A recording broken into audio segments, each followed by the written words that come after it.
Hi, everybody, and welcome to our session on crisis management resident feedback in this ICMA UNITE digital event. My name is Eyal Feder, and I'm Zencity's CEO and co-founder. And I'm very, very excited to be having this conversation today with two amazing civic leaders, Chris Lagerbloom, the city manager of Fort Lauderdale, Florida, and Chris Wilson, the assistant city manager for the city of Greensboro, North Carolina. The conversation we're going to be having today is going to be touching on a topic that has to do with all of us these days, which is crisis management, a reality which to some extent has become our new normal. And we'll hear from both these leaders on how they're handling crisis in their community, both in relation to COVID-19 and beyond. Before we get started, I'd love to introduce the two amazing speakers that we'll be hearing from today. And I'll start with Chris Lagerbloom.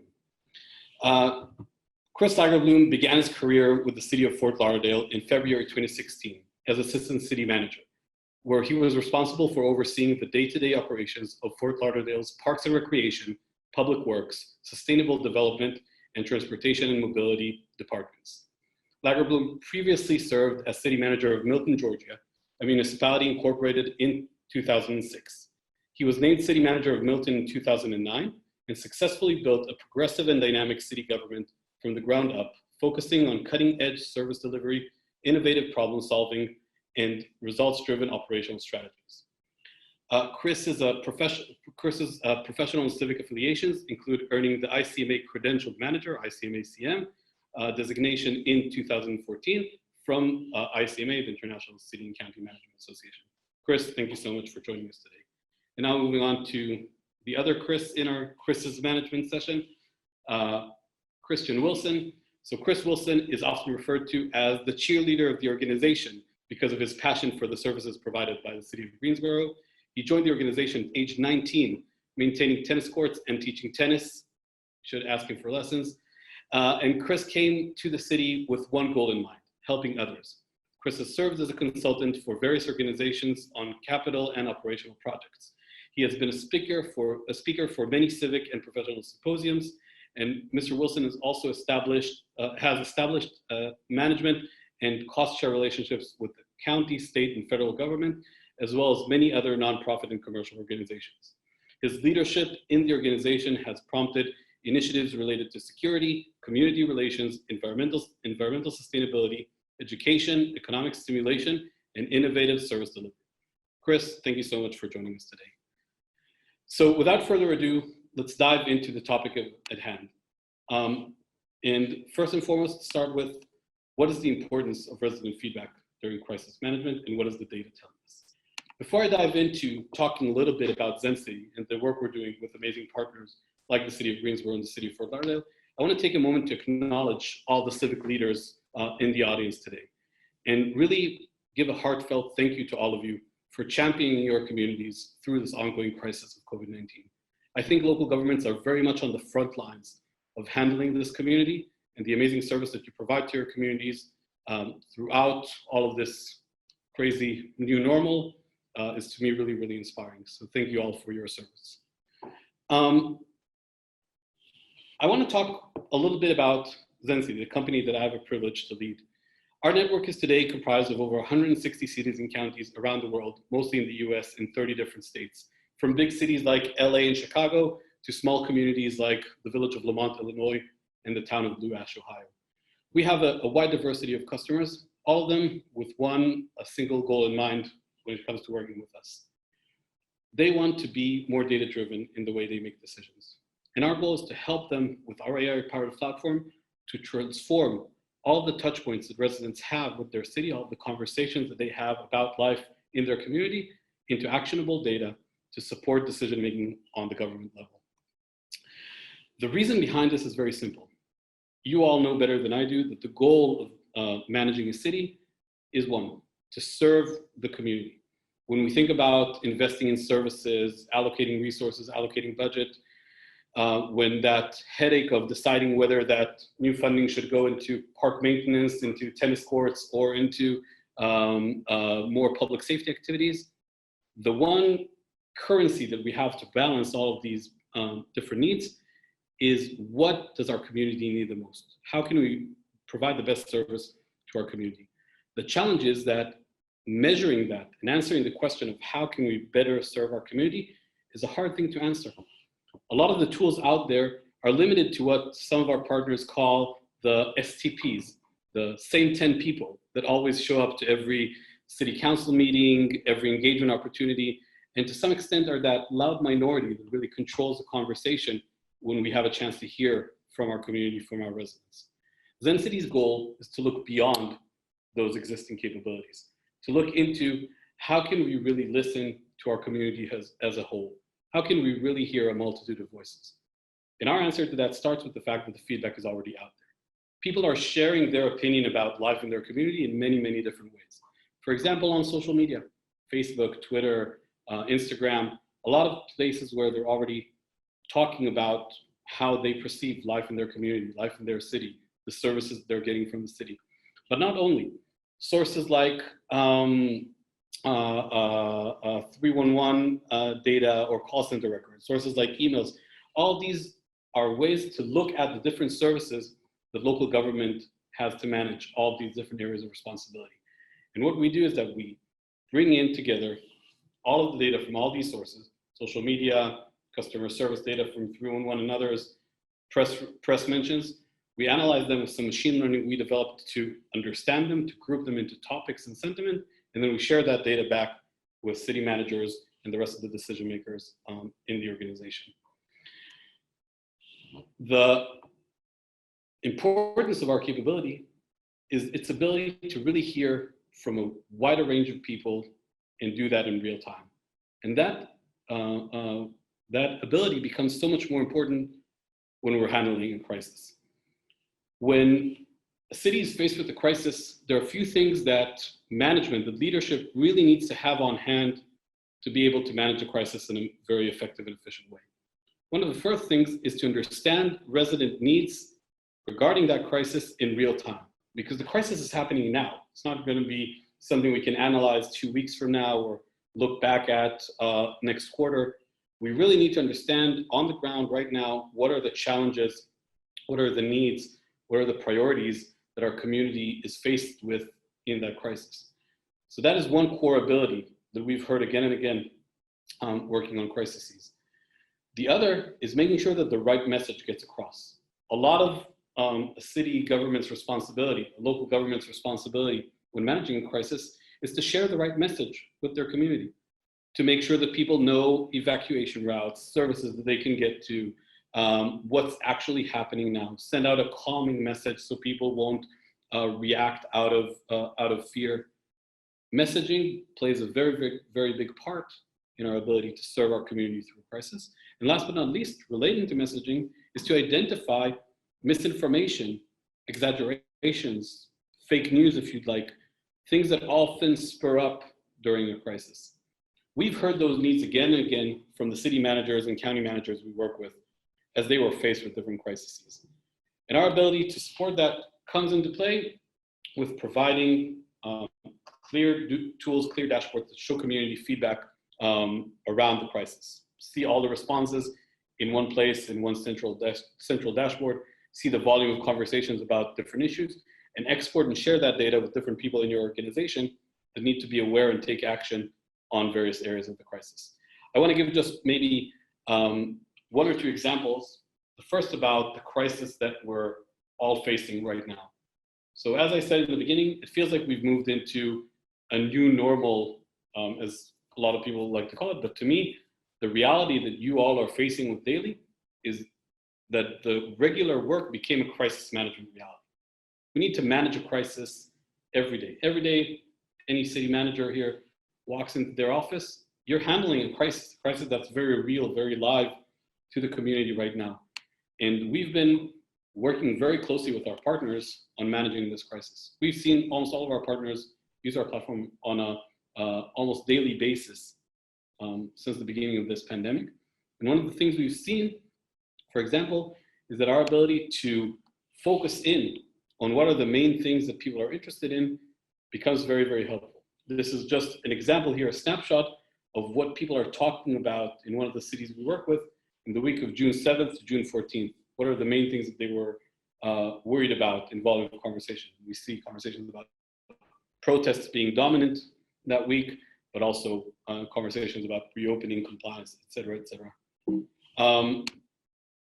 Another example I want to give is not necessarily related to COVID-19. It's actually about another crisis that's happening right now in California, the California wildfires.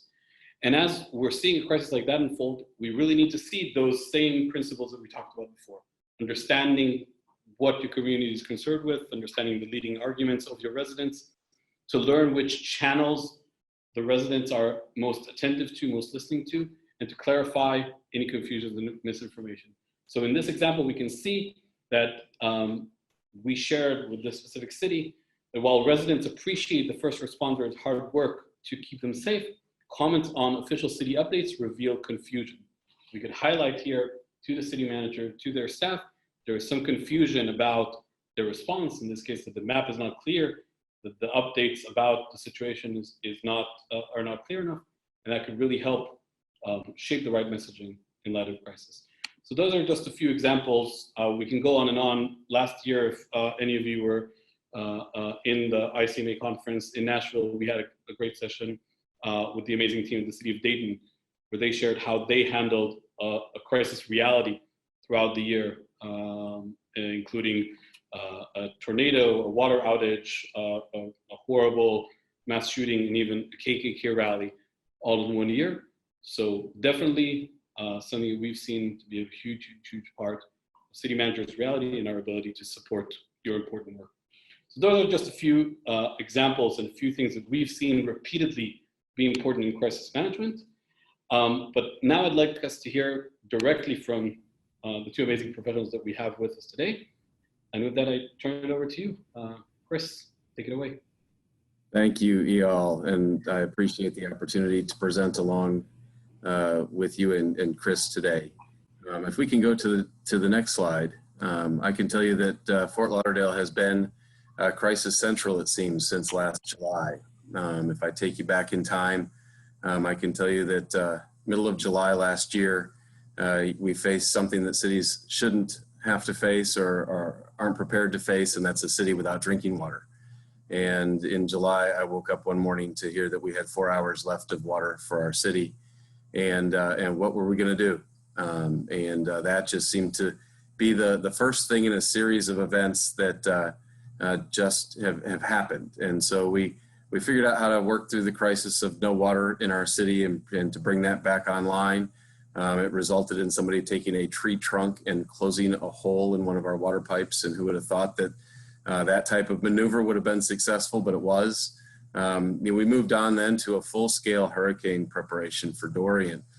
Dorian came across the Atlantic, and in Florida we watch this time of year for hurricanes coming off the coast of Africa, tidal waves coming off the coast, and what they do when they hit the warm waters of the Atlantic. And Dorian was a large storm, and Dorian, we commented, felt at the time as though we were being stalked by a turtle because it just wasn't moving, and it came and sat right off our coast before it decided to go north.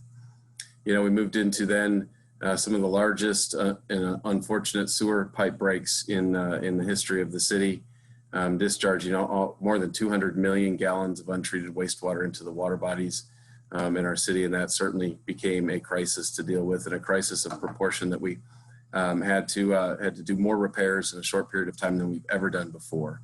That turned into walking on the beach on March the 15th of this year. I remember it very well when we walked with Miami Beach onto the steps of their city hall and said, spring break is canceled.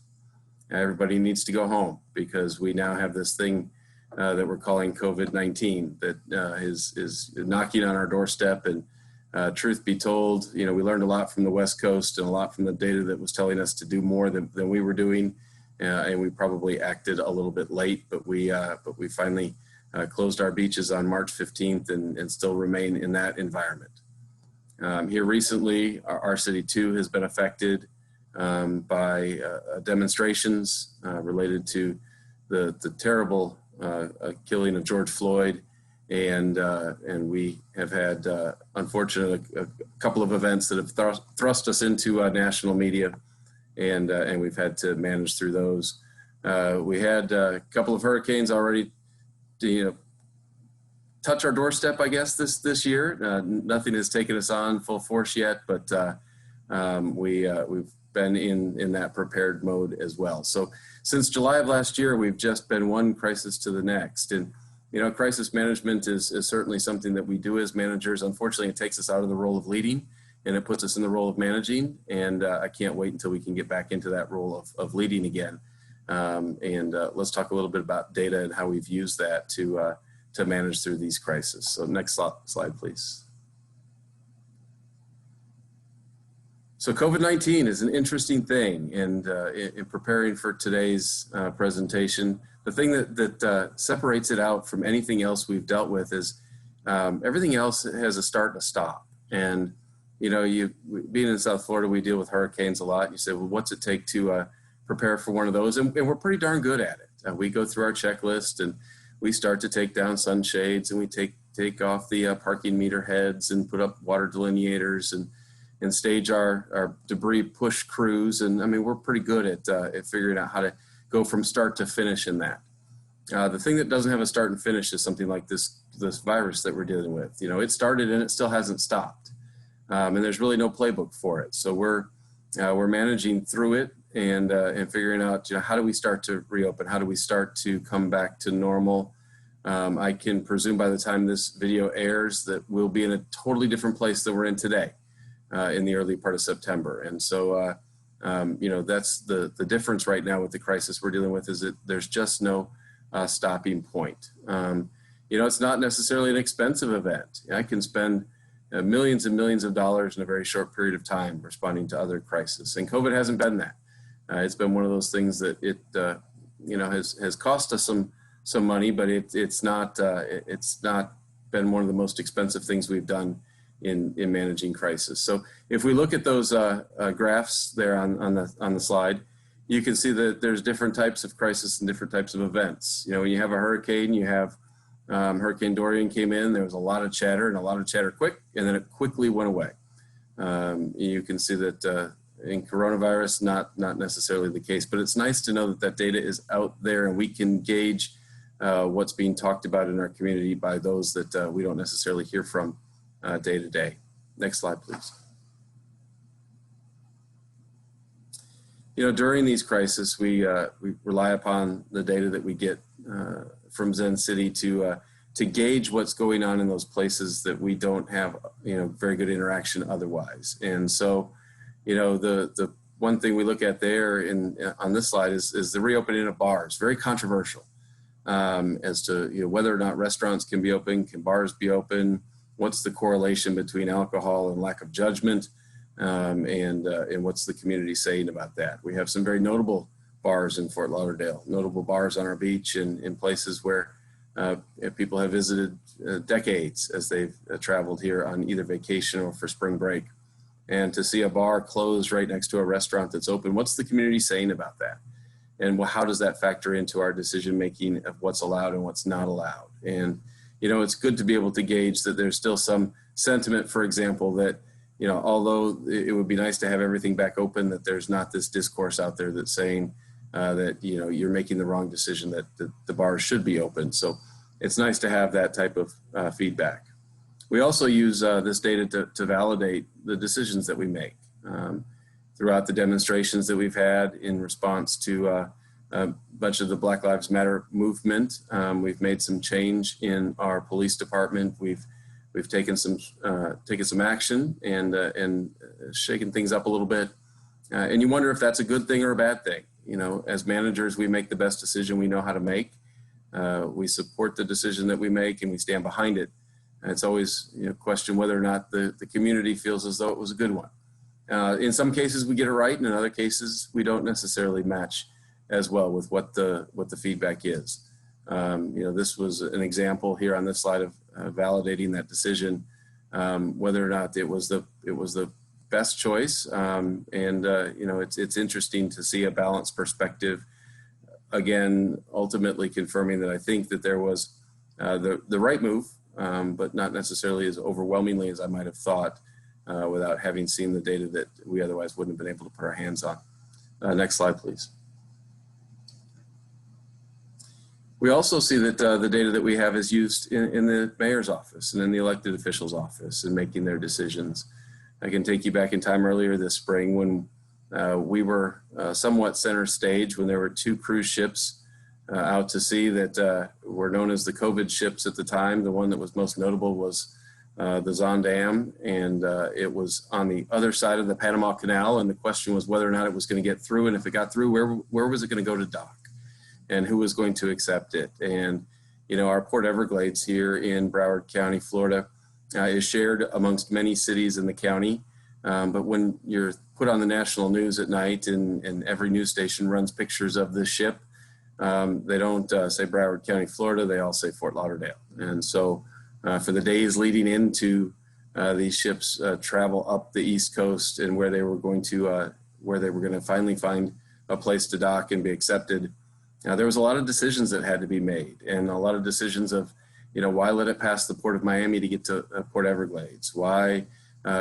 should we be the ones to risk bringing it into our port? And ultimately, our mayor was very supportive of being humanitarian and saying, at some point somebody's got to accept these ships, and we are certainly a place that is humanitarian and welcoming, and we're willing to do it. And that caused us to put a tremendous plan in place so that we could protect our community as these two ships came in to dock. Ultimately, we learned that you know, that it was the right choice, and that certainly the idea of being a welcoming community versus being you know, a community that would say no was where our community wanted us to be. And so the mayor's office has used this data on a fairly regular basis to validate decisions that he makes, and we're just very thankful that there's somebody like Zencity out there that can hear what we can't hear and can package it in a way that we can use it,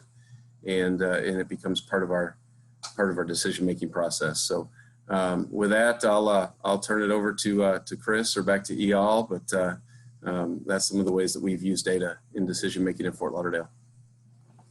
Thank you so much, Chris, and we'll get back to you in the Q&A very soon.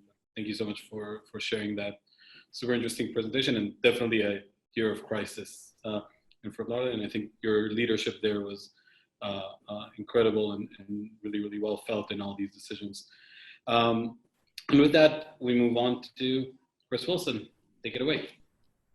Thank you so much. Welcome from the city of Greensboro. I appreciate the opportunity to speak today and certainly be amongst company of many people who have been dealing with crisis management across the country, across the world, and we are no different. We have certainly been dealing with that. So with that, let's go into the first slide. I will start by saying I'm going to talk in terms of how we ground ourselves in the city of Greensboro and our philosophy. We're very focused on government by the people, for the people, and the opinions and the voices that we hear help shape everything that we do here in the city of Greensboro. In particular, we're people-centered. Our team is developed around the notion of people-centered. And when we say people-centered, that means we have to hear what people are saying. We have to gauge how we, as employers, are treating our own employees and how they react to a situation, but we also have to hear what's going on in the community. In the vein of people-centered, when we first got hit with the crisis of COVID-19, I will say that the city of Greensboro works year after year to plan for a crisis. A pandemic is certainly one that we had not dealt with before to the magnitude that we had, but we felt ready. We were coming off the heels of a major tornado that was devastating. We were coming off the heels of a major winter storm that was devastating. We were, in our opinion, very prepared for what we may face, and quickly realized that our world, our paradigm had shifted, and we were going to have to pivot. So one of the things that we did almost immediately was look at where can we shift our employees to be the most effective. We've given you an example here of how we worked with our employees to reduce exposure, both through telecommuting and reduce work hours. But of course, we have employees that work in public safety or in sanitation, and that was not possible for everyone. Next slide, please. We're purpose-driven. Even in the wake of a pandemic, we're purpose-driven. It was interesting to see how we pivoted. So when you think of the traditional services of a library or a recreation center, you think about what happens day to day. We immediately looked at how everyone could contribute to what was needed in the community. And we learned a lot of that through feedback of Zencity. Not all of that was direct through our normal platforms. Many things were being shared on social media or in publication. And so we shifted. The libraries became an authority on what grants and financial support was available to small business or those who may be struggling in the arts community. On a daily basis, they were sending out information based on what we saw as a gap. COVID is an interesting convergence of taking care of the public from a public safety standpoint, but also realizing the economic health of your community is struggling because everything's closed down. Our recreation centers became spots to be immunized for things like the flu, or they became learning centers for remote learning for our students. We transitioned some of our transportation. Obviously, that becomes a real concern during a pandemic. Getting on public transportation with lots of people, ensuring that the safety of everybody that gets on certainly dictates that we had to switch how we operated in that service. And I will tell you, in the beginning, it was a bit rough. I remember vividly one day having somebody get on a bus who was going to a shelter that we had established, and they switched buses 3 times, and they ended up being positive, and we had to take 3 buses out of circulation almost immediately. So that was a very interesting switch for us. Our workforce development services, our unemployment rates, even now, have been significant, and they've obviously steadily climbed as we continued to be closed for many businesses that were non-essential and even restricted in those, obviously. So our workforce development had to pivot. They became a virtual service. You could literally text to look at employment opportunities. Workforce was hosting virtual conferences with those who were looking for opportunities or skill support. Many different things that happened that we had to pivot on, but much of that was based on the gaps that we were seeing through the data that we were provided. Next slide, please.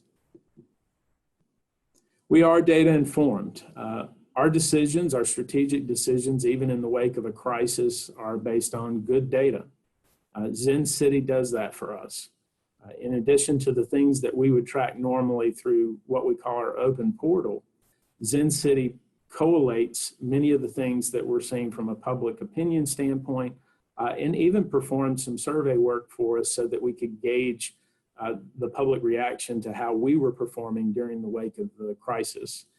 On a regular basis, we were sending out information to the public and our elected officials about, obviously, the numbers and the impact of COVID in our community. And many of the things that we were receiving in terms of not only data, but reaction allowed us to take early stances on how to regulate public safety. It allowed us to be where we are today. I mean, our numbers are not great, but they're certainly not that of many of the communities that surround us. And I think early action allowed us to do that, but also making people aware of where we were. You know, we had many people that still believe this was all a farce, that the statistics we were providing were not real. So cognition through repetition was also very helpful, and we did that on a daily basis. Next, please. I spoke to some of the things that we did early on. We actually got out in front of our state representation, in this case our governor, who made some proclamations and some changes that helped us guide public safety for what we were seeing locally and what we saw early on based on indications of what we were getting through Zencity and other platforms. We were able to see where people were most concerned. Many people were saying, okay, you're asking us to wear a face covering. Where do I get that? How do I get that? At this point, people were ordering left and right, and there was a backlog on that. So we just made a decision very early on. We were going to work with local manufacturers. We were going to get production started en masse. Many people pivoted from traditional hosiery or some other type of textile over to face coverings. They were gracious enough to work with us, and we had a citywide giveaway to make sure that people had what they needed. And that giveaway was not just in one location. We worked in neighborhoods and through other organizations. Those interactions were very well received, and we saw lots of positive feedback from that because we recognized that we needed to take extra steps to make sure that people had access, equitable access to safety. I mentioned some of our numbers. You can see those here on the slide. 160 deaths in our county is way too many. We mourn the loss of those that we lost during this time. But I will say early action and receptiveness to public desire, opinion, and need allowed us to keep those numbers lower than they could have been potentially. Next slide, please. So some of the things that we heard during COVID, early on in the presentation, we heard about those 10 folks that might speak up loud and often.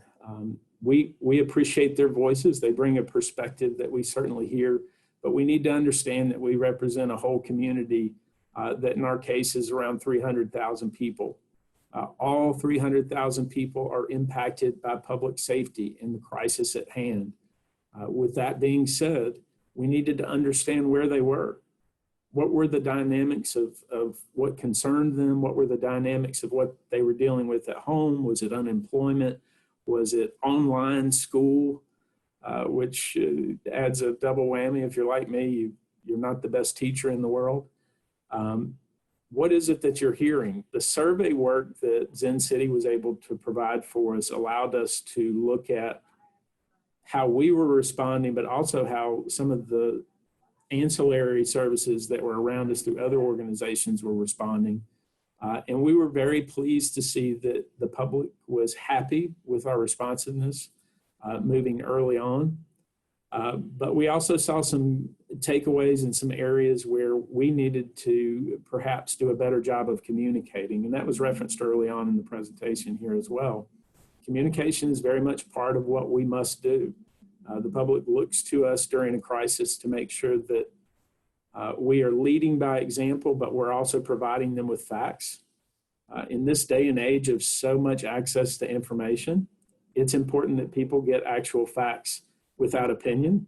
And that's where we fit in quite nicely. So the survey work, as is referenced here, gave us some really key takeaways that allowed us to make better decisions. Next slide, please. We all have elected officials. You have to understand where your elected officials are. Your elected officials represent your community. And just as we are receiving information daily about how we're doing, what the needs are, they're receiving it as well. And sometimes they're receiving it in very passionate form. So it's equally as important that when I know something, my council knows something too, and my elected officials. So from really the fortunate tool that we had at Zencity, we started what was called the daily briefing for council. And each day I would get up and I would cull through all of the data that Zencity was providing us, and I would pull out of that some highlighted material, and we would remind council of the good things that were going on from a testing standpoint. We would remind them of the opportunities for learning centers, which was a concern in our community. Where can I go with my child to get additional assistance? Network challenges, making sure everybody had access to a network if we're doing online learning or virtual programming. How do I overcome that? These were things that we provided daily. We also attached our reports, our summary reports from Zencity, so that they could see in context of the 10 people that they might hear from very passionately, the other 299,000 plus that were saying something may be different. That is a very powerful message when you see it in front of you. It allowed our council to gauge in their conversations when they heard from the person who said, none of this is going well. Well, actually, we're looking at the data right now, and the vast majority of our public think that we're on to something here and we're doing some things right. So be specific in what it is you think that we may not be doing. This has been an absolute blessing for us. This has been a tool that allowed our council to not only better understand why we were making decisions, but better communicate back to the public what the truth was about what we were seeing and hearing. Next slide, please. As part of that daily briefing, I would include things like headlines. Here's what's really cool about Zencity. Our headlines are captured in Zencity summaries.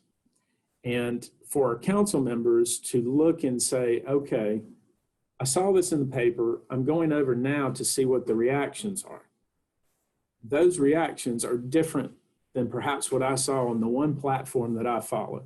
So if you're a big Facebook user and you follow our local newspaper through someone else's eyes, someone else posts it, you see 100 comments, and they may say one thing in particular that is, let's say, negative.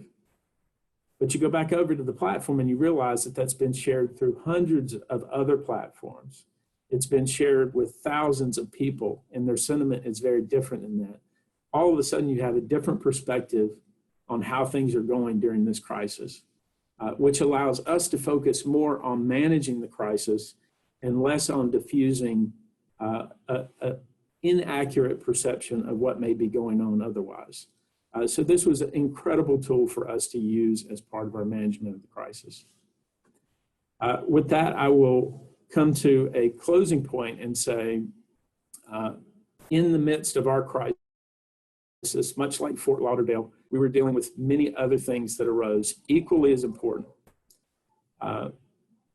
Racial injustice is an inequity, and it is a pandemic as well.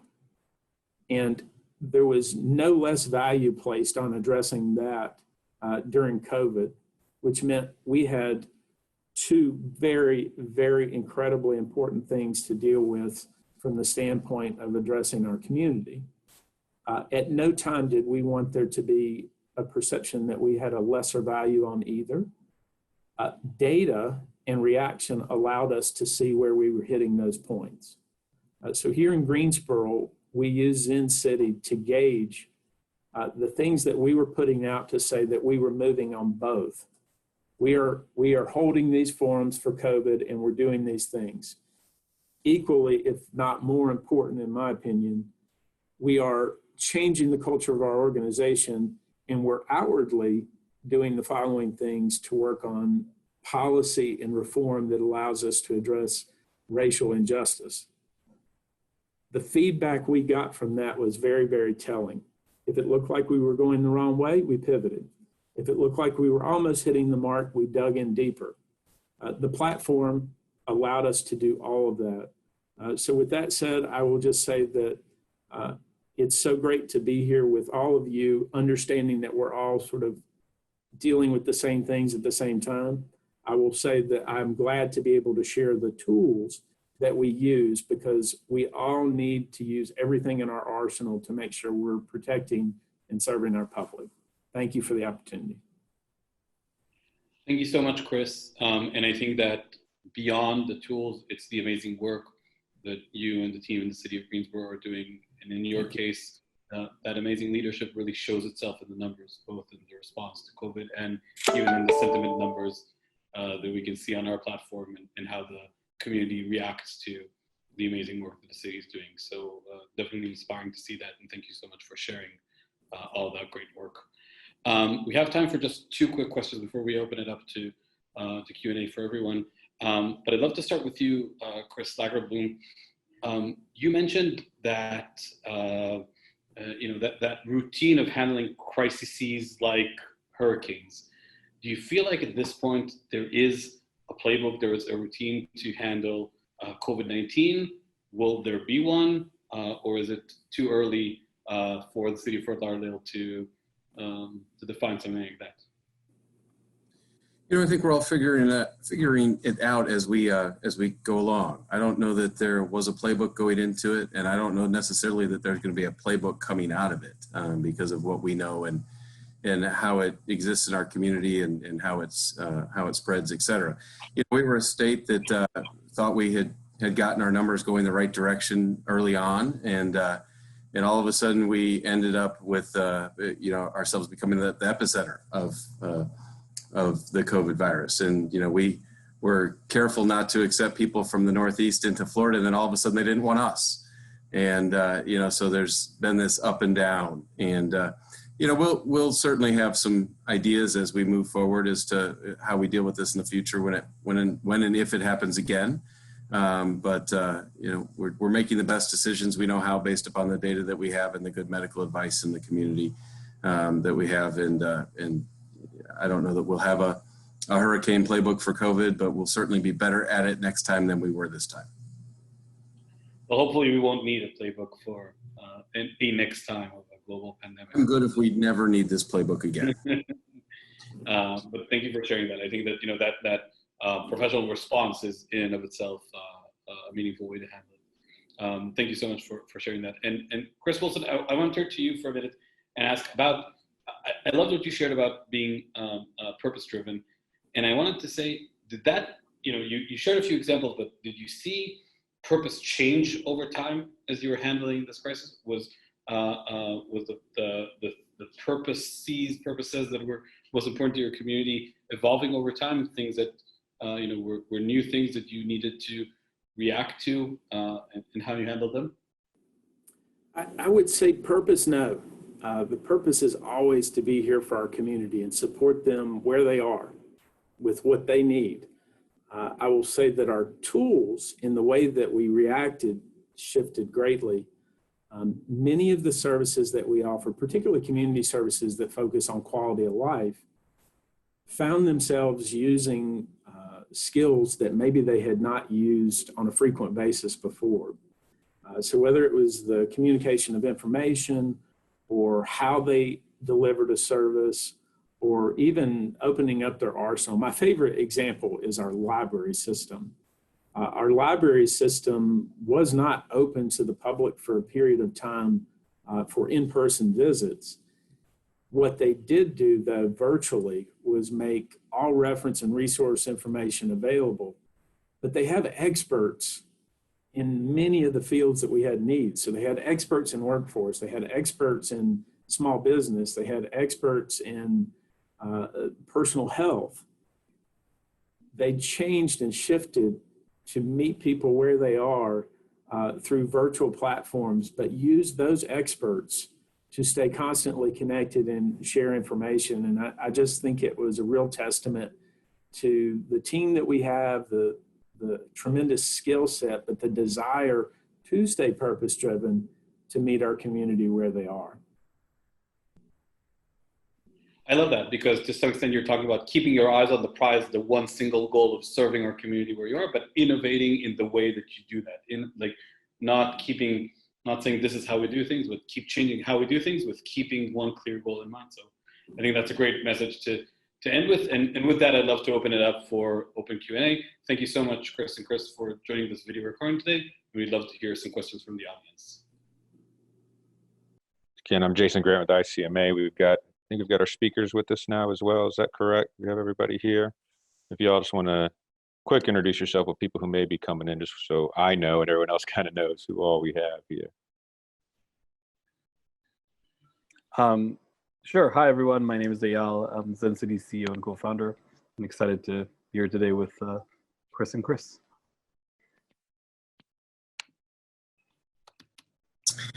Hey, good afternoon, good morning, good day, good whatever, based upon where everyone is. Chris Lagerbloom, City Manager from Fort Lauderdale.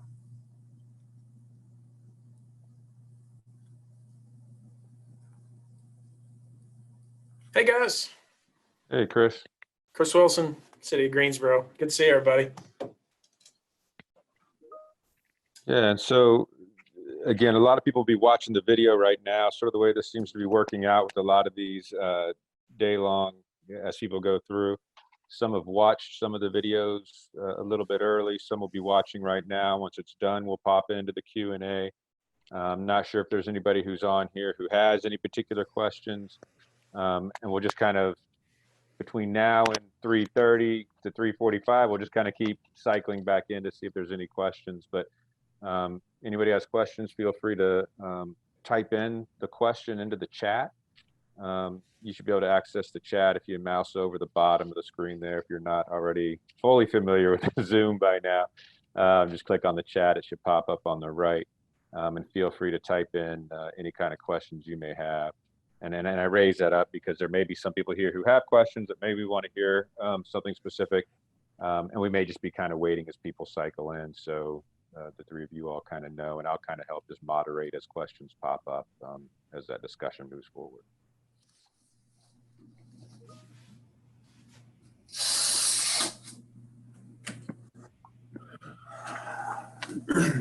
Thanks, Jason.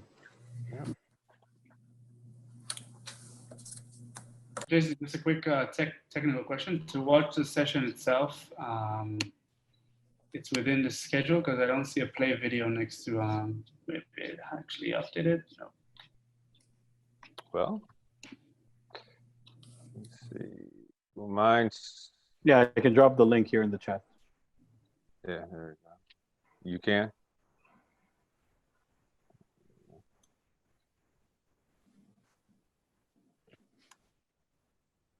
Okay, we just had to refresh it. Okay.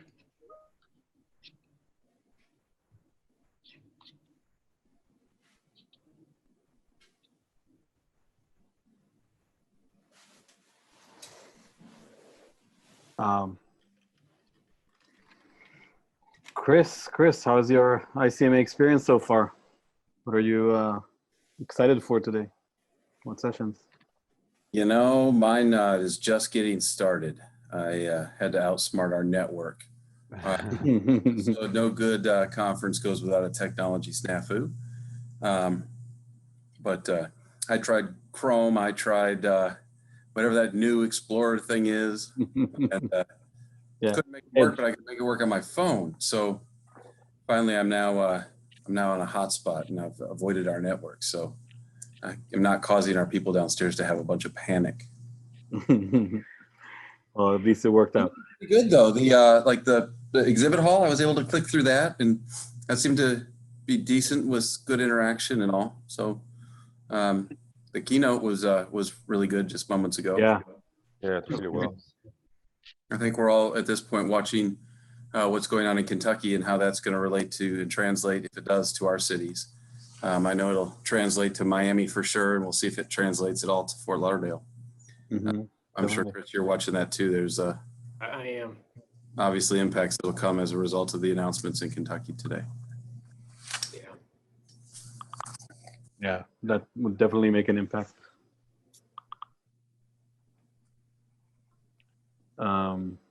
Yeah, I think the virtual exhibit hall is an interesting experience, and it's you can browse through the different booths without people jumping at you like the real conference. I'm guessing is a nice experience. Well, they jump out in front of you. It just happens in a chat box.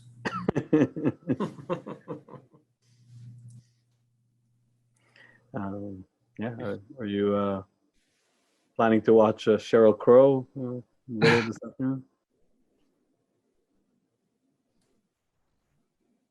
No.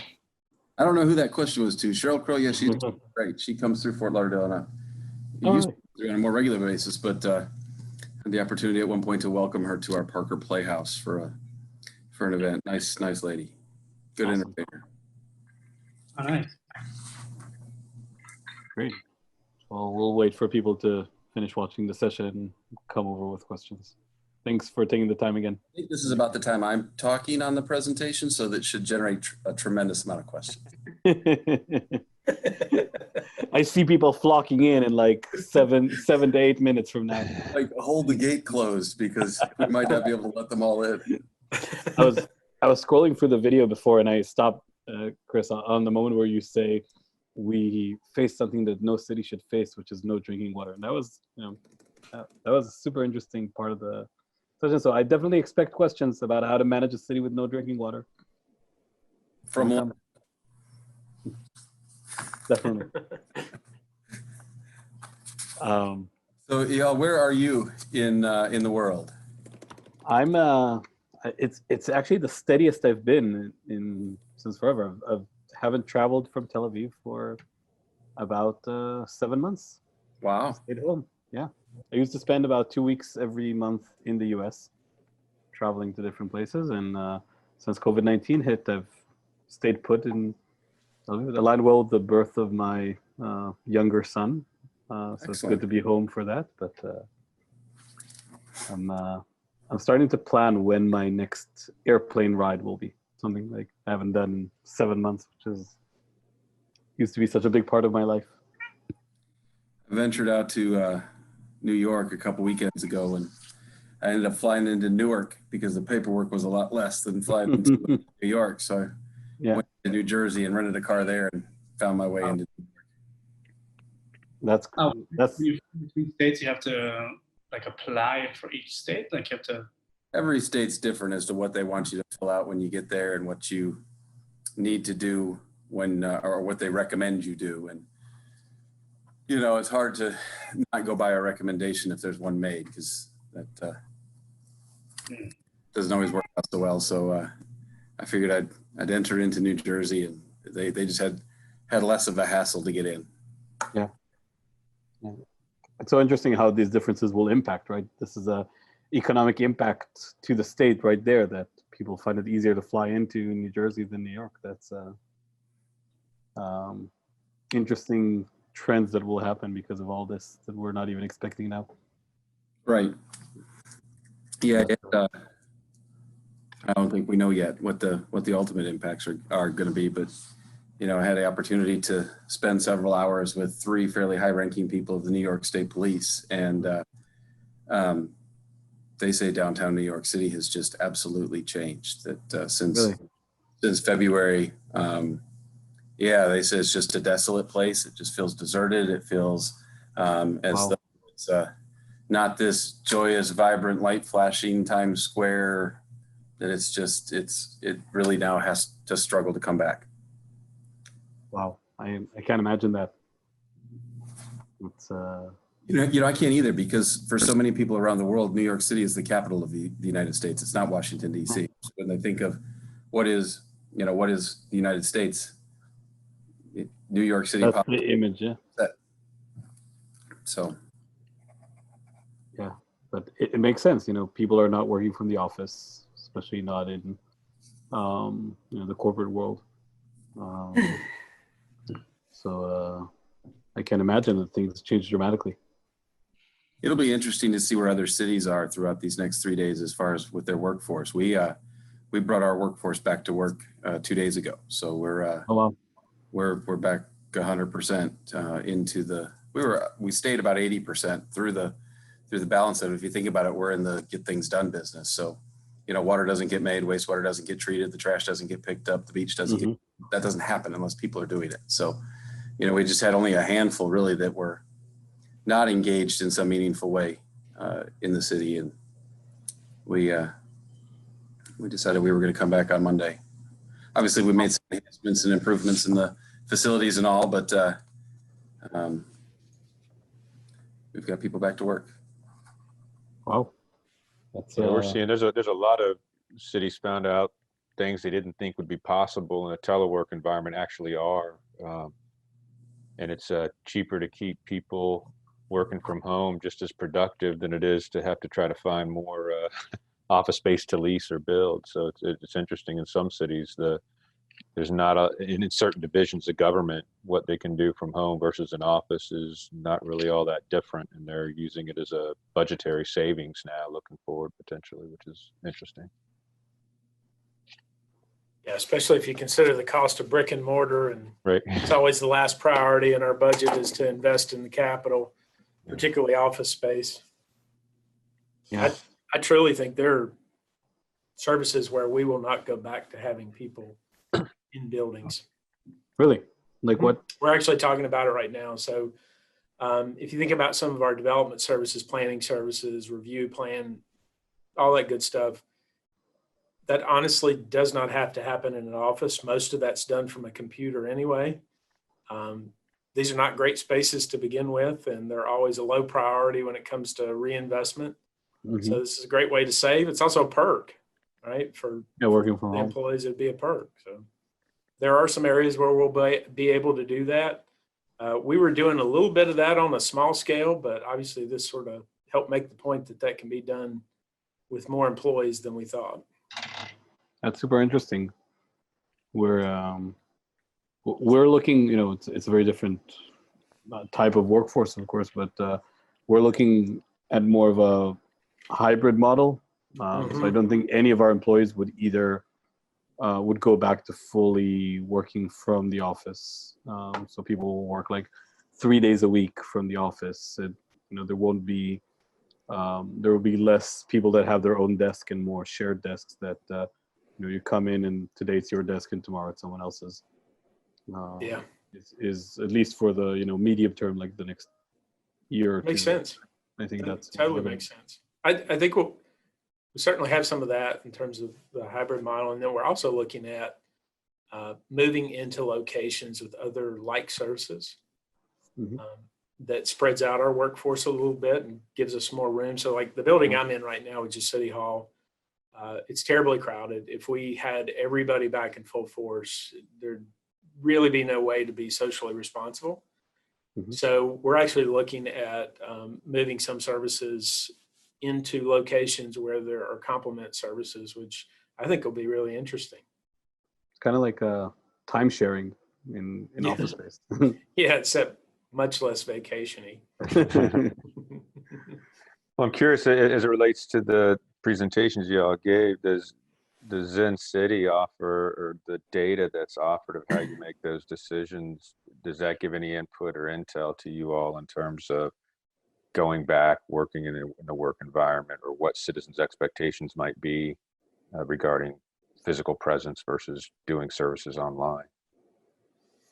Yeah, I mean, for me, it certainly does, because one of the biggest tools is gauging our audience to see how we're doing with responsiveness. And let's say that we had, like Chris, I mean, most of our workforce still had to move forward because you're talking about essential services. So obviously police, fire, these things still had to be in play. But let's say we had 20% of the workforce that was removed, working remotely. We were meeting the mark. The Zencity data, they actually did a survey for us that allowed us to look at how the community was responding. And then, of course, we had the data from our daily interactions, both through media and social media.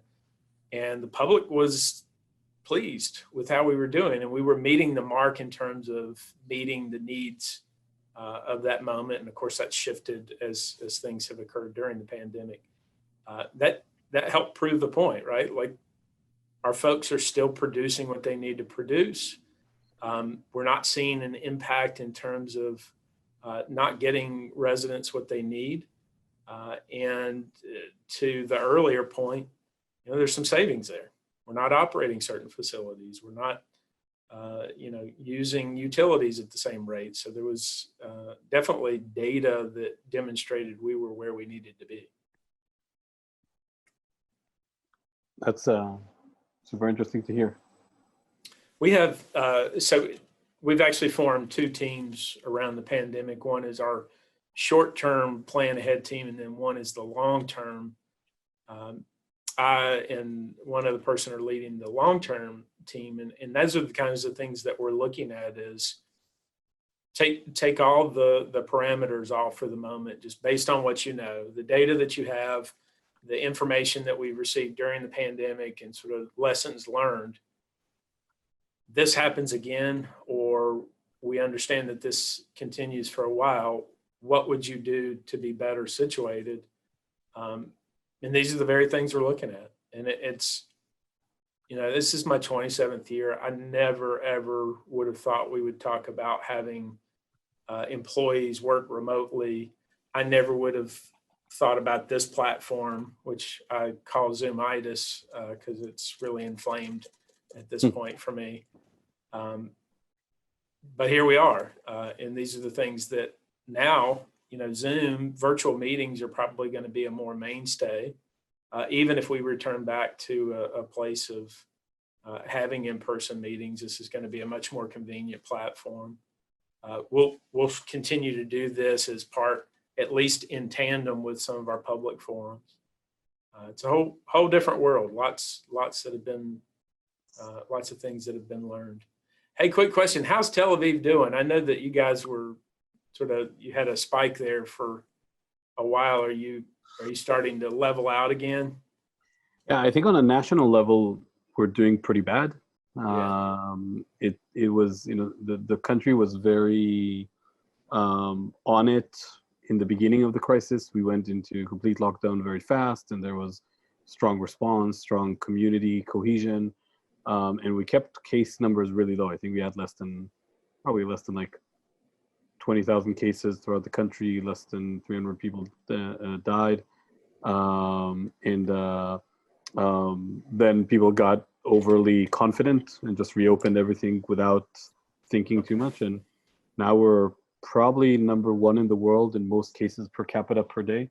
We're a country of 9 million people, and we just had 7,000 new cases yesterday. So things are really bad. We just went back to lockdown, and Tel Aviv is actually doing pretty well. It's mostly good. The outskirts of the country. So we have a large ultra-Orthodox population who's less in touch with the country and with the state regulation. Right. So there's a lot of rise in cases there. So we got a question coming through. Chris, if you could elaborate on the tree stump solution to the water crisis, and we thought might come up with some questions. Told you. Yeah, at first it was like MacGyver showed up in Fort Lauderdale, and I was like, really? You fix this with a tree trunk? And to lay a little bit of background very quickly, the main supply line from our well field into the drinking water plant was drilled into by a contractor who was doing conduit for a different project.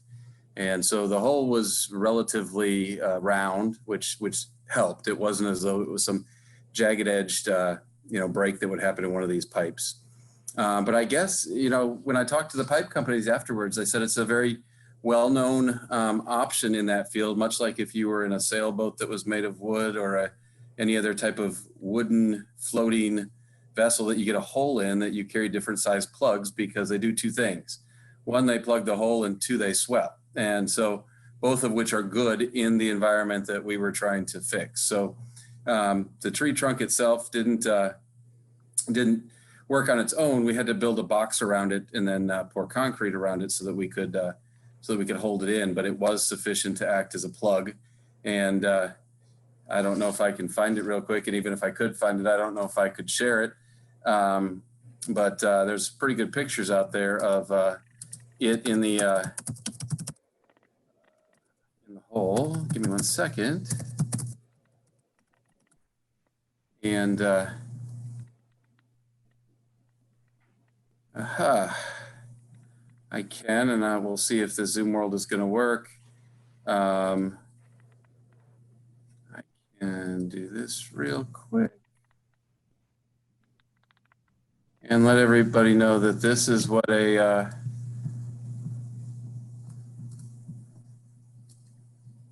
hang on. I'll let you share your screen. I'm there. I'm going to it now. So this is what a hole looks like that's been plugged by a tree trunk.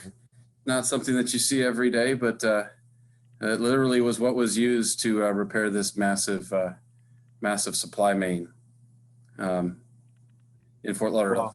Had to do it since, and hope never have to do it again. But it was a bunch of creativity that all came together at the same time. That's really incredible. That's a great photo. Yeah. When they sent it to me, I was like, no, really? Yeah, right. That we cut out. Obviously, we saved the hole. And this must have been a very inexperienced contractor that drilled into it, because not only did they go through a concrete pipe, but it was reinforced by 2 layers of metal on the inside. So once you looked at a cross section of the pipe, you had to hit it and realize that you still wanted to keep drilling, and then hit it again and really want to keep drilling, and then hit it finally a 3rd time. It really, you know, you had to be pretty to get through that pipe. Wow. How do you not have a photo of that printed out in the office somewhere? I've actually got the real thing, so better than the photo. We've kept that cross section of the pipe, and it'll start many a story, I'm sure. And as people join us, please, again, feel free to type in any questions you have into the chat, and we'll get those to our presenters. The reality of that event, though, that was one of those interesting mornings. I made light of the fact of being in London. I was when it happened, and you know, my phone lit up at 8 o'clock in the morning from the fire chief, and usually the fire chief, when knowing that was 2 o'clock in the morning, she usually doesn't call me to make sure that I'm sleeping well at 2 o'clock in the morning. So when I picked up that phone, I knew something was terribly wrong, and literally heard you're down to about 4 hours of water based upon all the reserves that you have.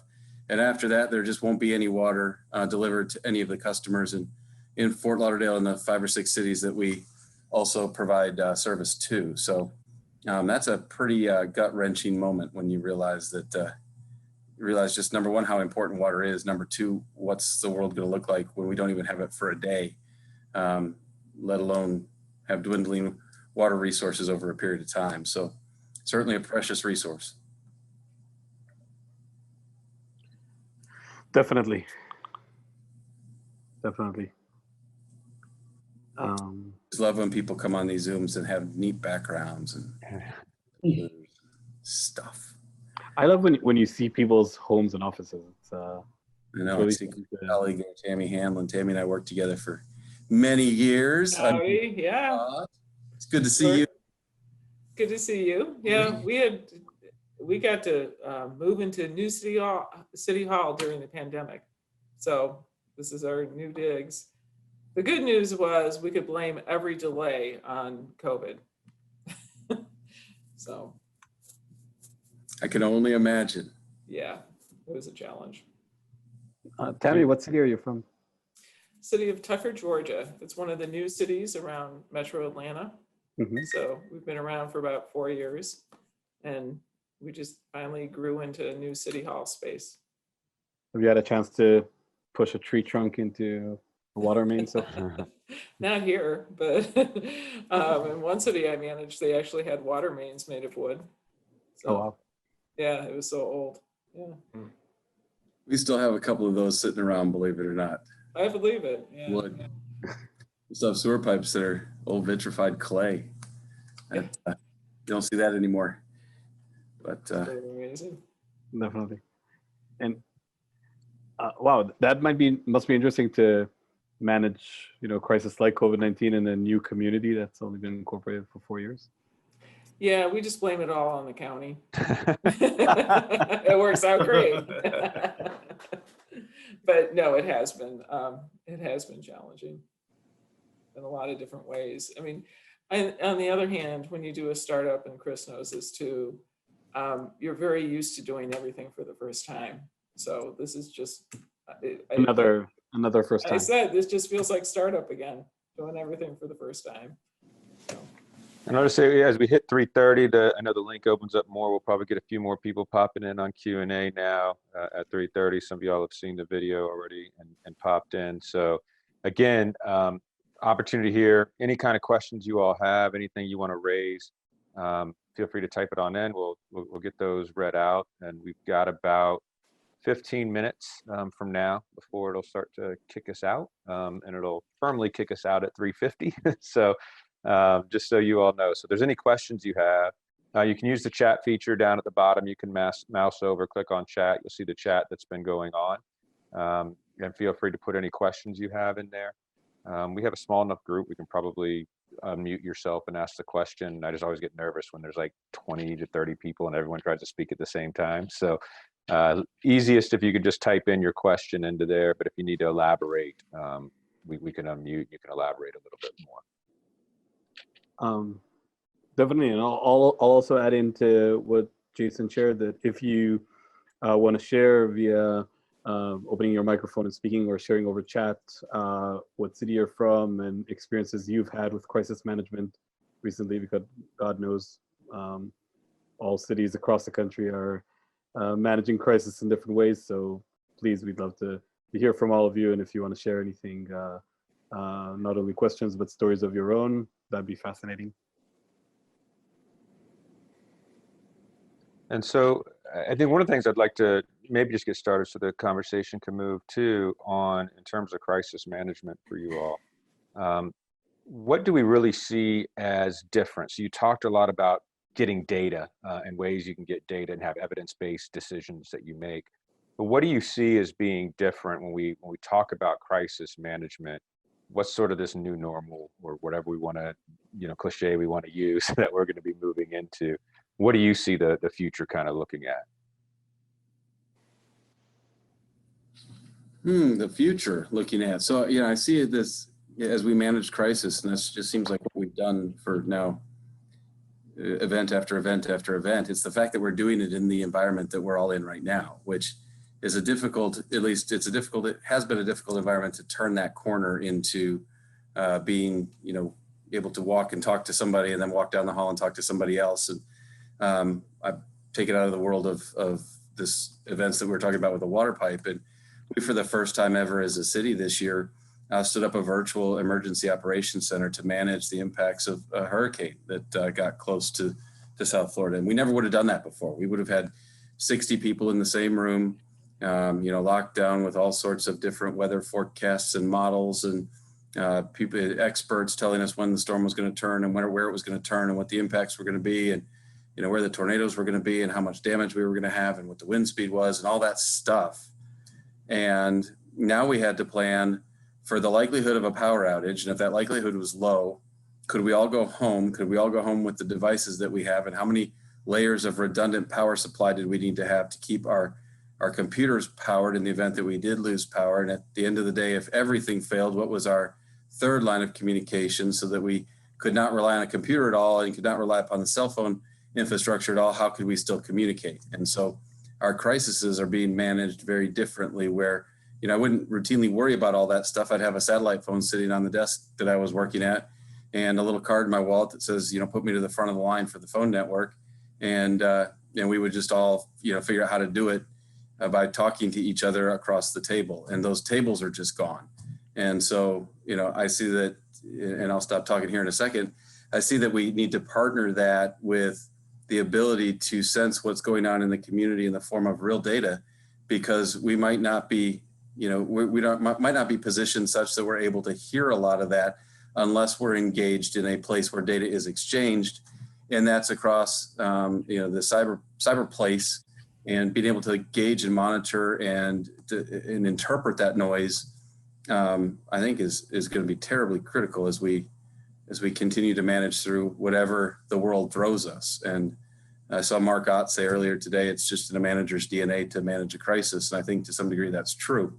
We've been pretty good at figuring out how to bounce around and keep our cities moving. So I think just the environment we're in is we're going to have to roll with it, but I think we can. Chris Wilson, do you want to add to that at all? Is that? Well, I firmly agree. We had a similar situation. I will say I noticed that there was some benefit. I've been doing this long enough that sort of the command center approach, where we would all get in a room, was always beneficial to me, because that interaction was, more personal and in the moment. But one benefit that I noticed through the virtual platforms this year was we were quicker with our data and platforms to share. So many of the systems we work off of in terms of our emergency responses are on platforms that were right there virtually, with you in that forum. So to me, it flowed a little better. It actually worked to the extent that people were able to see what we needed to look at, not only on their screen, but they were able to contribute to it at the same time if we were missing something. So I totally agree with Chris. But I also saw some real benefit in being able to take advantage of these virtual platforms.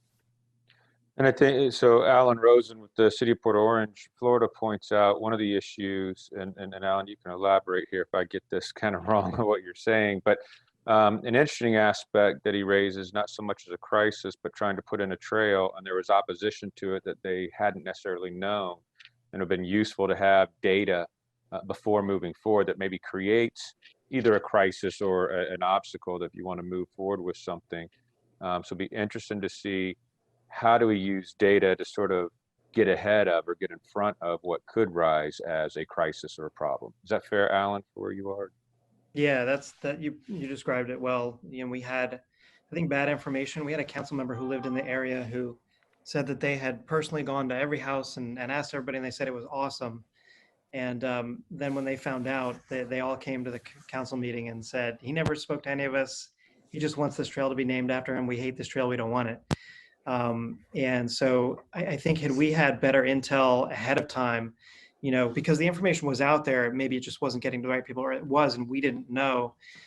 Had we seen this conglomeration of information maybe on social media, like, can you believe they're doing this? I can't believe it. I wonder when they're going to have a meeting.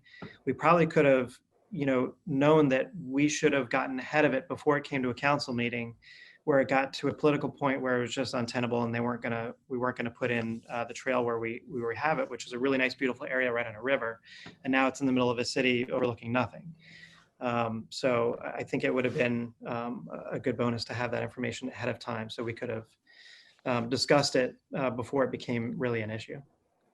So Alan, I'll quickly say, one of the benefits of us using Zencity is that very example that you're giving. So we're really good at getting information out over multiple platforms, but that's vast, right? In today's society, you have to communicate in all the social media platforms, everything online, community forums, you name it.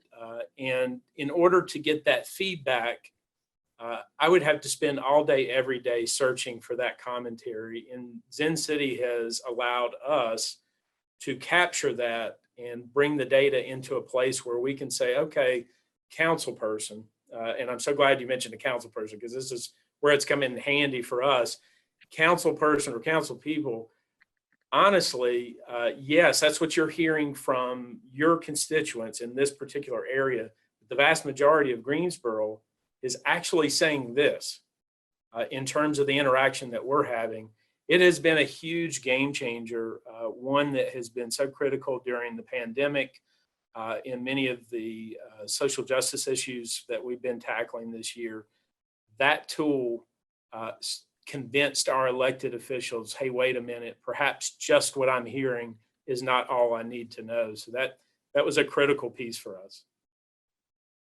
If I can jump in, I strongly agree, Chris, with what you said. And we actually have a case study out with the city of Fort Lauderdale about Lockhart Stadium, which was a very big development project that had some of that same sentiment towards that. So some negative sentiment being shown in city council, and our data helped show that there was a lot of support, a lot of positive sentiment through that, through other communities, through other channels, and really gave elected officials there the support needed to move forward with that project.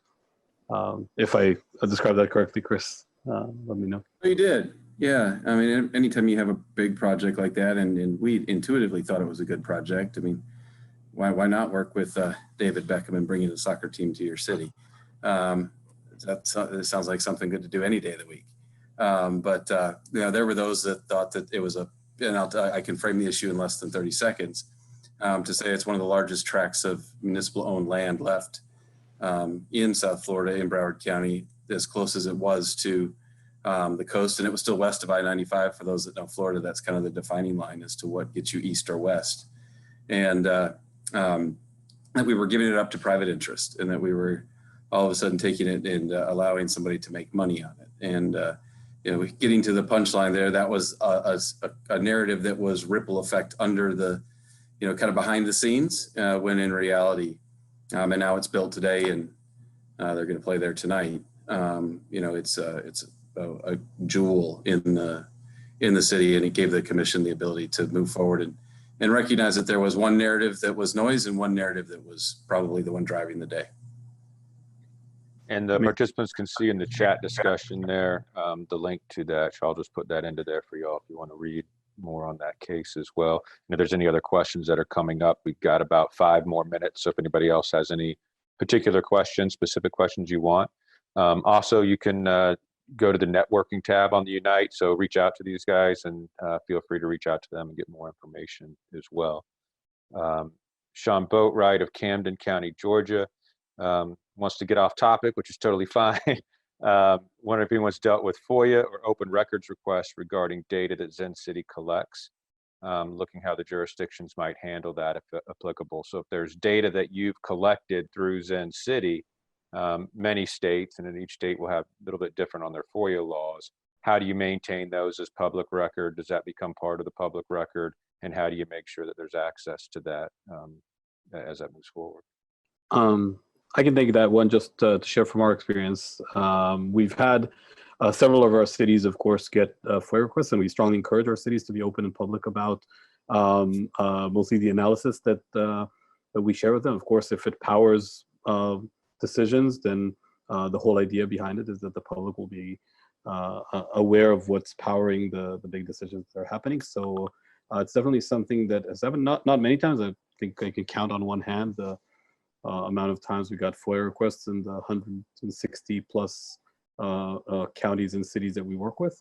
But usually what's covered under FOIA is the reports and analysis that we share. So not the actual content itself. That's not owned neither by Zencity nor by the city. It's owned by the publishing platforms, if it's Facebook or Twitter for social media posts, if it's local news websites, if it's the city's own customer service data 301. So each data item remains in the jurisdiction of that publisher. And the thing that is public record is the reporting, the analysis that Zencity provides to the city. And if requested, then what we usually see is that high-level outputs like our monthly reports or things like that are shared back with the community. And again, it's something we strongly encourage. Yeah, and I would think, Chris, you all had to figure out how to manage that. I'm sure your attorneys have weighed in on what to do as well. Yeah, so we always treat it there's very differently as a request for a record versus a request to answer a question versus a request for data sets. And so if it exists as a record, then we certainly would provide it. A lot of times we get a freedom of information request that masquerades as a record request that really is just a request for you to answer a question that's not contained within a record. And we don't spend a lot of time entertaining those. But with respect to Zencity, the reports that come in would be disclosable. The data that caused the report to be made is not even something that we maintain. So if they were to ask us for this, it would be a very truthful answer and saying, I don't have a record of that, but I do have a record of the final product, and I'm happy to share that. So that's how we've kind of split those two issues. Chris Wilson, how have you guys handled any FOIA issues that come up? So we've not really had what I would call a direct request for the Zencity information. Although I wish we would, it would probably be easier to share than many of the requests that we do get that require much more investigation and compiling. But yeah, no, I totally agree with Chris. It'd be fairly straightforward for us. We'd share what was available. Frankly, I want to get that information out there. I share it in what's called a daily briefing every day. All our executives, all our council people, community partners get a daily briefing every day that shares the reports from Zencity and hits a lot of the headlines and topics that are relevant to the community, engages that interest. So not a problem for us. Well, good. Well, it is 3:45, so this is the time where we start gradually getting kicked out. The 4 o'clock sessions will be starting, so appreciate everybody's time in here. Again, be sure to reach out to these guys if you have more questions, connect with them. And if there's any other questions, feel free to shoot emails to myself as well, and enjoy the rest of the day. Thank you so much, Jason. And if I can just add and say a huge thank you to Chris and Chris for sharing your experiences and the ability to learn so much from your experience.